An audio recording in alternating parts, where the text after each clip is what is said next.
This lost city still has secrets to reveal. Petra is located several hundred kilometers south of Amman, the capital of Jordan, and is an ancient city carved into desert cliffs. Its stunning architecture and unbelievable landscape attract visitors and foreigners from all parts of the globe.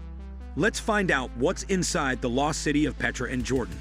The ancient city was built in the 12th century during the Byzantine period, but after hundreds of years was lost from civilization before it was discovered once again in the early 19th century. It is one of the most famous archaeological sites in the world and one of the 7 wonders of the world. Located in Wadi Musa, Jordan, Petra is the famous rose-sandstone city carved into the dusty mountains and has stood in all its majesty since the time of the Nabataeans, a civilization of ancient Arabic peoples. But what is inside the lost city of Petra has stunned the world. Many people believe Petra was built for the gods, or giants, as the doorways, archways, and buildings are extremely tall. The buildings of Petra are composed of stone that has been sculpted by hand out of the sandstone cliffs using chisels. The engineering of Petra is absolutely incredible and makes researchers wonder how it was actually built. It is thought to have been built around 312 BC and was rediscovered in modern times by a Swiss explorer in 1812 who uncovered Petra beneath ancient layers of sand, hence the nickname, Lost City. The name Petra is derived from the Greek word Petros, meaning rock, and since 1985, the ancient city of Petra has been a UNESCO World Heritage Site, welcoming intrepid visitors from all over the world who are attracted by the wonder of this special insight into ancient times. Although the first images that spring to mind when one thinks of Petra are of the glorious facade of the pharaoh's treasury mausoleum, as seen in Hollywood blockbusters such as Indiana Jones and The Mummy Returns, there is more to Petra than the intricately carved buildings that can be seen from the outside. Inside the rocks, the city sprawls out across tunnels, and whole rooms materialize inside of the sandstone, their walls marbled with the red and orange hues of the natural rock. More than 500 buildings survive in the ancient city of Petra today, mostly tombs and mausoleums, alongside the fantastically impressive treasury and the huge monastery. Despite being situated in a deep canyon in the isolation of Wadi Musa, standing beside the impressive columns of the treasury ignites feelings of being transported to an ancient city plaza, and it is easy to imagine the daily hustle and bustle that would have once characterized this holy city. It was a very precious site in the years of its inhabitation and held many priceless artifacts, religious pieces, and treasures. Sadly, after a series of severe earthquakes around 1 BC and 8 AD, Petra was raided, half the city was destroyed, and most of these ancient treasures were stolen from the site. The site was left essentially abandoned by the end of the Byzantine period. Over 200 years have passed since the rediscovery of the lost city, but still, archaeologists are uncovering the sheer magnitude of the site. In 2016, satellite imagery found a previously undiscovered monumental structure hidden beneath the vast sands of Petra. Archaeologists have theorized that the newly revealed structure most likely had a ceremonial function, as it consists of a large platform, or stage, and is unique in contrast to any other of the buildings currently standing in Petra. It goes to show that history is still being written for this magnificent rock city. When visiting this ancient city in Jordan, Petra, take into consideration the sheer size of the archaeological park itself, which is set in over 2,500 acres, and make sure you give yourself plenty of time to see all the highlights. And if time allows, why not explore further and venture off from the beaten path?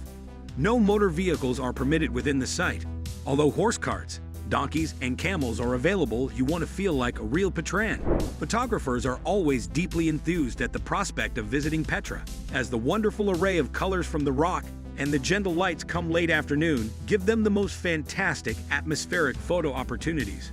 Jordan is an exciting and infinitely interesting destination to visit, but Petra is a true highlight for anyone with an admiration for the romance of ancient times.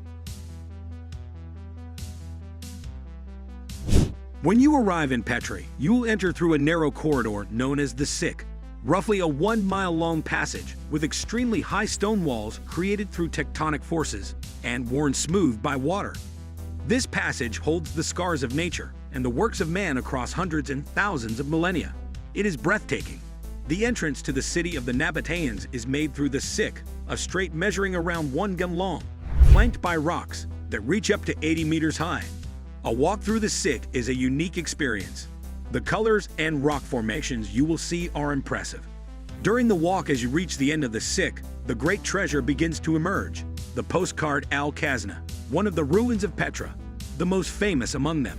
The natural beauty and the remarkable architectural features of this place will blow your mind.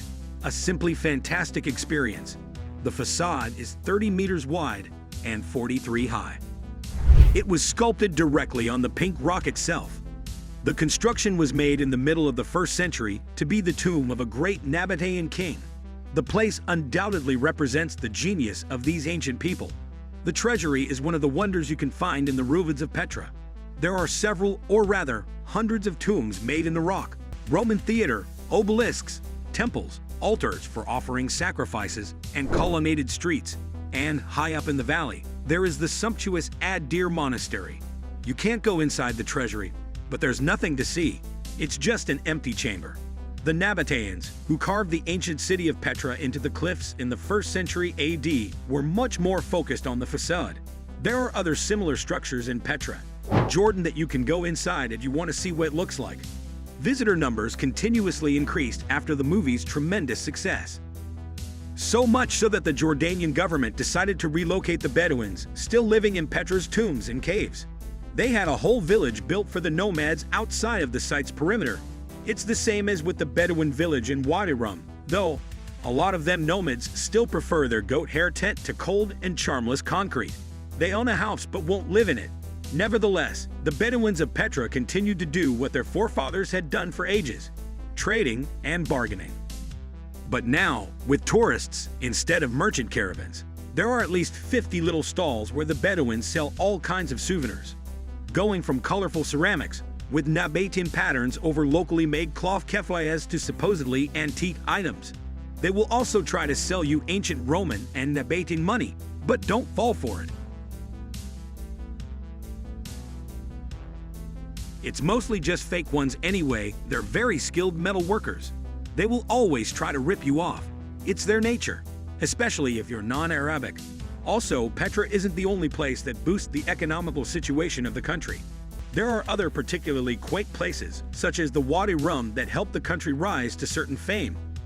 Yes, Hollywood lent a helping hand here as well.